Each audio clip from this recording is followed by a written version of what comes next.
Ronald Reagan, before he became president, had what they called in those days a mini convention, Republican mini convention in the Midwest. I was conducting for different acts that were part of the entertainment for those conventions, and they had asked me to be the musical director, which was fabulous for me. I got to meet all these wonderful people and was in the excitement of being involved in what would become one of the major elections of our time because of Ronald Reagan becoming president, probably our best president ever. When I first met him, I met him in the green room. The gentleman that I worked for Marriott Hotels, and he was the entertainment director for Marriott Hotels. His name was Ray Caldera, and he said, "Jimmy, I want you to meet someone." And there, right in front of me, was the future First Lady and Ronald Reagan. I was really excited when he introduced me as Jimmy Stewart. That got a laugh out of Mr. Reagan. I found him to be just a wonderful person, very manly, a role model for all of us, very friendly, just a comfortable feeling talking with him. I earlier had played a special performance in Washington, D.C. for Pat Nixon. It was called Apple for the Teacher. I was a musical director for John Gary at the time. That's another time I got to meet some pretty high political people, high profile political people, and they were all very nice.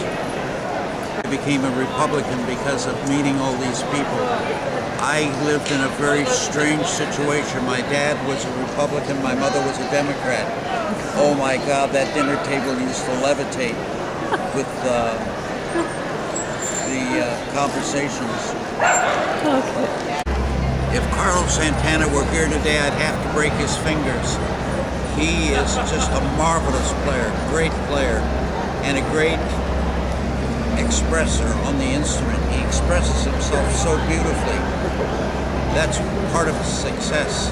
His tone on his instrument and his interest in all types of music really puts us in a little tight box together because I have the same feelings. I first met Carlos Santana at Bill Graham's Fillmore, for the eyes and all that, Fillmore West in San Francisco. He was a young man. I was with a group called the Gabor Szabo Quintet, which was selling a lot of records at that time. Carlos really loved Gabor's presentation, his playing, and just the way he came across on stage. But he kind of overlooked me, which I thought I would get even with him. So that time did come. I was working in San Francisco, and Carlos, I had just released a new album called The Touch, and Carlos heard it and just went nuts over it. Okay. So at that point, he called me and asked me to be in Los Angeles at a certain date at the Wiltern Theater. Go to the stage entrance. I said, I want you to sit in with me. So I go there, and I brought some of my own music, thinking I'd be playing some of my music and his band would be reading it. No, not with Carlos.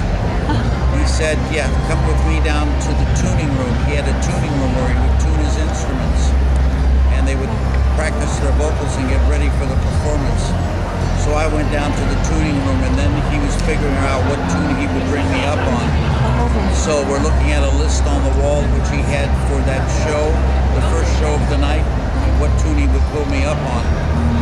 And he called a tune out, Love Is You, and I said, Carlos, I don't know Love Is You. He said, Jimmy, you'll know it. He said, I heard you're a parachute musician. I'm not even going to tell you what key I'm in. I'm going to bring you out there and drop you in, and let's see what happens. And I, in my way, which I like that excitement of not knowing what's going on, he said, I'm not even going to tell you what key it's in. So he calls me out there, and I hit the stage. This is on YouTube if you want to watch it. It's called Love Is You, YouTube, Jimmy Stewart, with Carlos Santana, and we started playing, and the magic happened. It happened. Man, what a thrill! What an excitement! Into the Jazz Hall of Fame. That was very exciting, and I felt though nobody's this good. I mean, to be really good at what you do, you can't say you're great. You can't say you know it all, because you don't. What you do discover is it's an endless pit. You can go on forever, practice forever, work on every lick. That's what makes the difference between a great player and an average player. Is that the great player knows he's not the greatest. There's always somebody who will be better, or there's always a higher level you can take it to.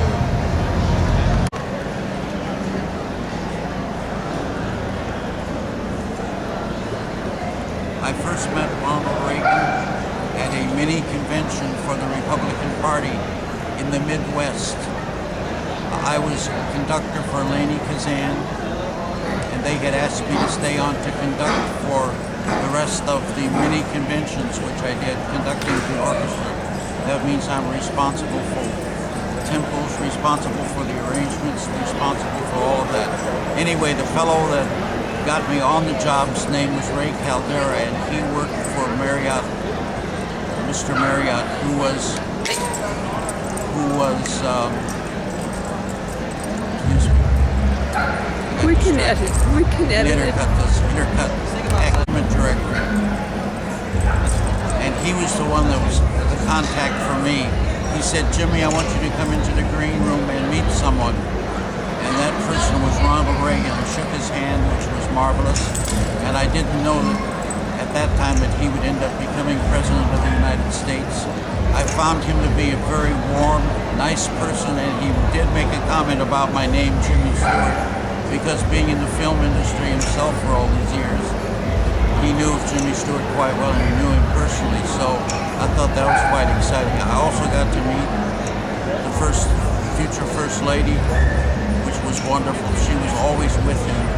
You never thought of one without the other being there. Great.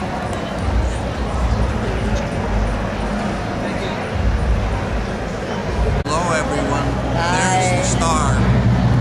Who shed is a celebrity coach just like her daddy. Oh, he's